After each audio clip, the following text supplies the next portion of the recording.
Hello guys, मेरा नाम है श्रद्धा साहू। आप देख रहे हैं Shraddha Sahu maths mastery YouTube channel. कौन सा यूट्यूब चैनल देख रहे हैं? Shraddha Sahu maths mastery YouTube channel. आज हम पढ़ने वाले हैं निबंध। आज हम क्या पढ़ने वाले हैं? निबंध। तो निबंध आचार्य रामचंद्र शुक्ल के अनुसार यदि गद्य कवियों या लेखकों की कसौटी है तो निबंध काय की कसौटी है? गद्य की। निबंध काय की कसौटी है बच्चों? गद्य की। तो निबंध के विकास को हम 4 वर्गों में विभाजित कर सकते हैं। जो निबंध का विकास हुआ हम उसे कितने वर्गों में विभाजित कर सकते हैं? 4 वर्गों में। तो कौन कौन से वर्गों में विभाजित कर सकते हैं? तो सबसे पहला है हमारा भारतेंदु योग। कौन सा योग है? भारतेंदु योग। दूसरा है द्विवेदी योग और तीसरा है शुक्ल योग और चौथा है शुक्लोत्तर योग। ठीक है। तो भारतेंदु योग जो है 1850 से 1900 तक। भारतेंदु योग कब से कब तक है? 1850 से तो 1900 तक। ठीक है। और द्विवेदी योग की बात करें तो 1900 से 1920 तक। और शुक्ल युग की बात करें तो 1920 से तो 1940 तक रहा है। और शुक्लोत्तर युग की बात करें तो 1940 से अब तक है। शुक्लोत्तर युग की बात करें तो 1940 से अब तक है। पहला पढ़ेंगे भारतेंदु युग। ठीक है। तो भारतेंदु युग की बात करें तो निबंध साहित्य का प्रारंभ भारतेंदु हरिश्चंद्र के समय से होता है। कब से होता है निबंध साहित्य का प्रारंभ? भारतेंदु हरिश्चंद्र से। कब से होता है? भारतेंदु हरिश्चंद्र से। ठीक है। कब से होता है? भारतेंदु हरिश्चंद्र से। तो कहाँ गया, हम उसको देखते हैं। भारतेंदु युग जो है निबंध साहित्य का प्रारंभ भारतेंदु हरिश्चंद्र के समय से होता है। भारतेंदु हरिश्चंद्र के समय से होता है। और समाज सुधारक और देशभक्ति की भावना इस समय के निबंधों की प्रधान विशेषता रही है। फिर भारतेंदु युग की विशेषताएं हम क्या पढ़ेंगे? भारतेंदु युग की विशेषताएं। तो अगर वो 2 नंबर में आता है, पूछता है कि भारतेंदु युग की 2 विशेषताएं लिखिए, तो आपको 2 विशेषताएं लिखना है। और अगर भारतेंदु युग की वो बोलता है कि आपको विशेषताएं लिखना है, आपको नंबर के हिसाब से लिखना है कि 4 नंबर का है। तो सबसे पहली विशेषता क्या है? समाज सुधार की भावना। सबसे पहली अगर विशेषता देखें तो क्या है? समाज सुधार की भावना। दूसरा है राष्ट्रीयता व देश प्रेम। तीसरा है अंधविश्वासों व रूढ़ियों पर प्रहार। और चौथा है व्यंग्यात्मक भाषा शैली। ठीक है। भारतेंदु युग में व्यंग्यात्मक भाषा शैली का प्रयोग किया गया है। दूसरा युग है द्विवेदी युग। तो इस युग के प्रभावशाली लेखक की बात करें तो कौन है? आचार्य महावीर प्रसाद द्विवेदी। कौन है? आचार्य महाप्रसाद द्विवेदी। आपको कंफ्यूज नहीं होना है कि आचार्य रामचंद्र शुक्ल और आचार्य महावीर प्रसाद द्विवेदी। तो इसकी जो प्रमुख प्रभावशाली लेखक कवि हैं आचार्य महावीर प्रसाद द्विवेदी। तो द्विवेदी जी ने सरस्वती पत्रिका का प्रकाशन किया।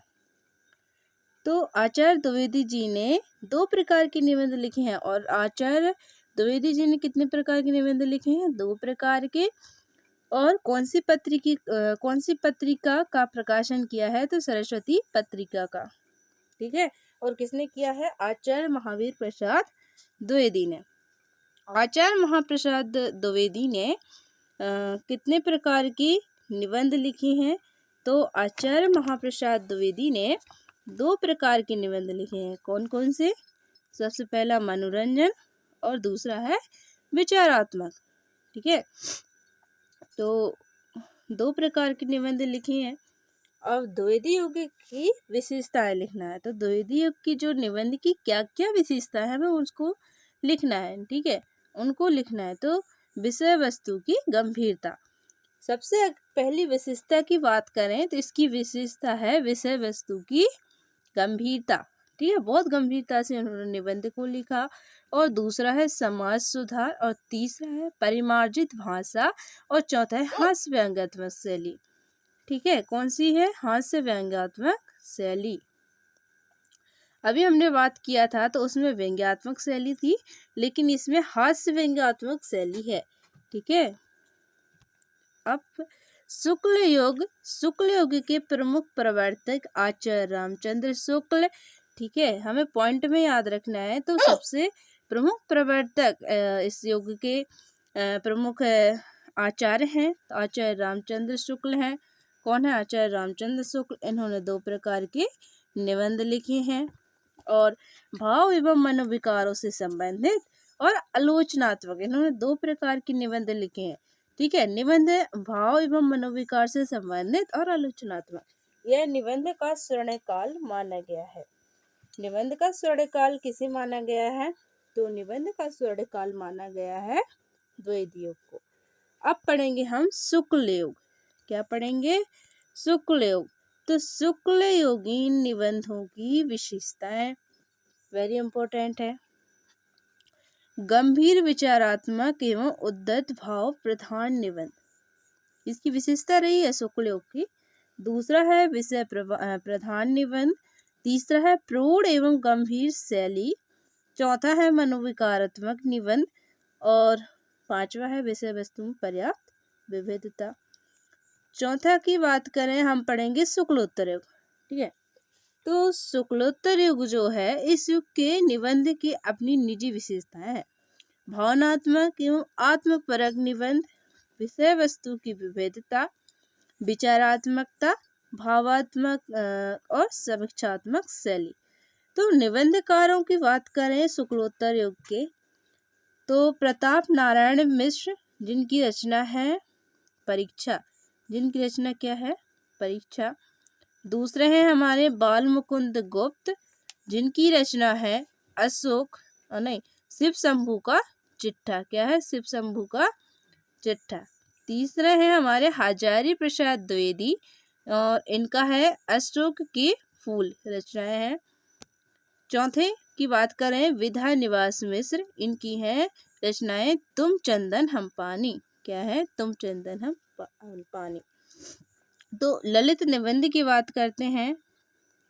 ललित निबंध मानव मूल्यों की गाथा को गूंथने का संकल्प परंपरा और प्रगति के साथ करता है। ललित निबंध में पद्य जैसा प्रभाव और भावनात्मक होती है। हिंदी के प्रमुख ललित निबंधकार हजारी प्रसाद द्विवेदी हैं। ललित निबंधकार कौन है? हजारी प्रसाद द्विवेदी, कुबेरनाथ नारायण और विद्या निवास मिश्र। ठीक है, डॉक्टर ये इम्पोर्टेंट है, जैसे कि डॉक्टर रघुवीर सिंह, राम नारायण उपाध्याय। हिंदी के व्यंग्य निबंधकारों में हरिशंकर परसाई, शरद जोशी, ज्ञान चतुर्वेदी, रविंद्रनाथ त्यागी। हिंदी आलोचना के विकास पर प्रकाश डालिए। अब हम पढ़ें हिंदी आलोचना के विकास पर प्रकाश डालिए। भारतेंदु हरिश्चंद्र के आगमन के साथ हिंदी रचना का नाम नाटक सन 1883 में प्रकाशित आलोचना ग्रंथ नाटक इसकी प्रारंभिक एवं महत्वपूर्ण रचना है। तो क्या है कि भारतेंदु हरिश्चंद्र के आगमन से साथ हिंदी रचना का नाम नाटक किया। ठीक है, सन 1883 में प्रकाशित हुआ आलोचनात्मक ग्रंथ नाटक इस युग की प्रारंभिक एवं महत्वपूर्ण रचना है। चौधरी बद्रीनारायण प्रेमघन द्वारा आनंद कंदमनी पत्रिका में संयोगिका, स्वयंवर एवं जंग विजेता पुस्तकों की विस्तृत रूप से आलोचना की गई।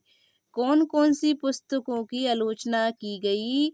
तो कौन कौन सी? जैसे कि आनंद कादम्बनी पत्रिका में, कौन सी पत्रिका में? कादम्बनी पत्रिका में सहयोगिका, स्वयंवर एवं जंग विजेता पुस्तकों की विस्तृत रूप से आलोचना की गई। अब बालकृष्ण भट्ट द्वारा हिंदी प्रदीप में सच्ची समालोचना शीर्षक द्वारा संयोगिता स्वयंवर की आलोचना की है। अब संयोगिता स्वयंवर आलोचना की है बालकृष्ण भट्ट द्वारा की गई है, और हिंदी प्रदीप में सच्ची समालोचना शीर्षक द्वारा, ठीक है। हिंदी साहित्य में निबंध के समान आलोचना के क्षेत्र में वरदान के रूप में आचार्य शुक्ल का आगमन हुआ। वरदान के रूप में किसका हुआ? आचार्य शुक्ल का। हिंदी साहित्य का इतिहास